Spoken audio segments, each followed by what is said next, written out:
قبل ما ادخل بس بالتحليل، انا عندي نقطتين بعقب عليها، يمكن ما صار في وقت قبل الفاصل. النقطة الأولى أعتقد جرتني من تصريح من ما علق عليه أخوي طارق على تصريحات عادل عزت. أنا كسعودي خدم بلده بارتداء شعار المنتخب وفي كرة القدم، أعتذر لأشقائنا الكويتيين وبالأخص قناة الكاس القطريين سوري، وبالأخص قناة الكاس لما قام به عادل عزت برفضه للتصريح لقناة الكاس. اليوم يا فهد، هذه اليوم بعد المباراة خالد عرافة الظاهر جاي يسوي معه مقابلة، رفض. غريبة عاد، كان عليه أن يتجاوز مرحلة الانتخابات. وللأسف صراحة ايش دخل مرحلة الانتخابات أول شيء؟ يعني كان معروف الكاس، كانوا الظاهر أنهم جاوا ناداهم الظاهر المالك، وهو رفضا للتصريح لهذا. خلينا نكمل. طيب فهد، خلينا نكمل. مو بأي شيء تبي تكمل. لا أنا ما أعقب. أنا شوف، أنا أدير حلقة مو بعقب. يعقب عليك واحد من الزملاء، أنا ما أعقب عليك.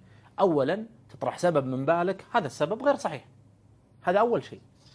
بس بعدين احنا ما احنا في موضع اذا في خطأ على زميلنا خالد جاسم احنا نقف كلنا احتراما وتقديرا للقناة، ولكن يبقى عادل عزت رئيس الاتحاد. اي بقول لك عادل عزت. قطعتني ايش تقول انت الحين؟ طيب اسمعني، قلت لك خلينا نكمل. لا ما تكمل لانه ما نبغى نفتح الموضوع. بس تصير لا مو على كيفك ترى. شلون مو على كيفي؟ انت شيء غريب تدخل بالعرض كذا على طول وتقول لحظة انت ايش قاعد تقول الحين؟ شلون على كيف؟ تعتذر الحين انت نفس اعتذاري. قلت لك انا انت قلت اعتذار الحين. اسمعني ايش قلت اذا كان في خطأ، احنا ما نعرف ملابسات الموضوع. قلت لك اذا كان في خطأ سنقف كلنا احتراما وتقديرا مهما كان ضد اي خطأ، لكن ما نعرف ملابسات الموضوع. انا اعرف ملابسات لا تعرف ملابسات الموضوع، ما نعرض عندنا في القناة ملابسات الموضوع يا رجل. كل العالم يتكلمون عنه الان، كل العالم وانت تتكلم عنه فيه. على كل حال هذه نقطة انا حبيت اتعلم. لحظة فهد، شلون تقول قبل شوي لا مو ما تقول؟ من يقول اجل ومن يسأل؟ اعتذر للكاس. وش الان انت تبي تعتذر للكاس. اسمعني يا خالد، انا عملت في القناة. اسمي فهد. اسمع يا فهد، انا عملت في الكاس وعملت الآن في 24. خالد غالي علي وقناتي الآن غالية علي إذا فيها خطأ، لكن بما أنه القناة كلها والبرنامج ما يعرف ملابسات الموضوع، ما تقول أنت أنا عارف ملابس الموضوع بتكلم فيه والجمهور ما يدري، ولا عرض عندنا ولا هي قناتنا ولا شيء. الكاس كل الاحترام والتقدير، ولعادل عزت كل الاحترام والتقدير حتى يتبين لنا الموضوع يا فهد، حتى يتبين لنا الموضوع. خلصت؟ شلون خلصت؟ قاعد أتكلم يا فهد. أسلوب، اسمعني بس فهد، اسمعني شوف. لما أسلوب واحد يتكلم ومع أي ضيف أو معي أو معين واحد تقول له خلصت ما هو سوق، خليه يخلص بعدين قل له اللي عندك. هذا الموضوع سأقفله حتى يتبين. إذا تبين أنا أعتذر لك قبل ما أعتذر للكاس، ونجي إذا كان عندنا الموضوع ويسمح أن يطرح وندخل معنا عادل وندخل معنا خالد جاسم. لكن موضوع يحدث في مكان آخر ويتكلمون فيه الناس أجي أطرحه كذا وإحنا ما ندري عن ملابسات الموضوع كفريق عمل، لا.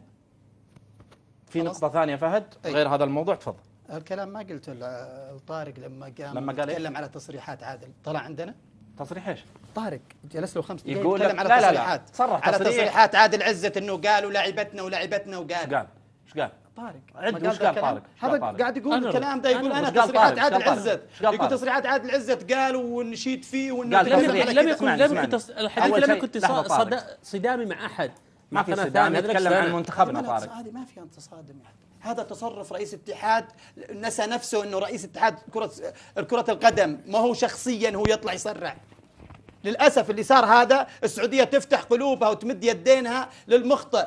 ما تجي انت بتصرف شخصي وانت تمثل المملكة العربية السعودية بهالطريقة. فهد الهريفي، انا ما ارضى هذا صراحة. فهد كابتن فهد، على كل انا قلت انا هي وصلت على عيننا المعلومة وراسنا. شوف مثلت انت المنتخب ولبست الشعار وشرفتنا فيه زين، لكن هذا الموضوع قلت لك أنا السبب لأننا نقفله.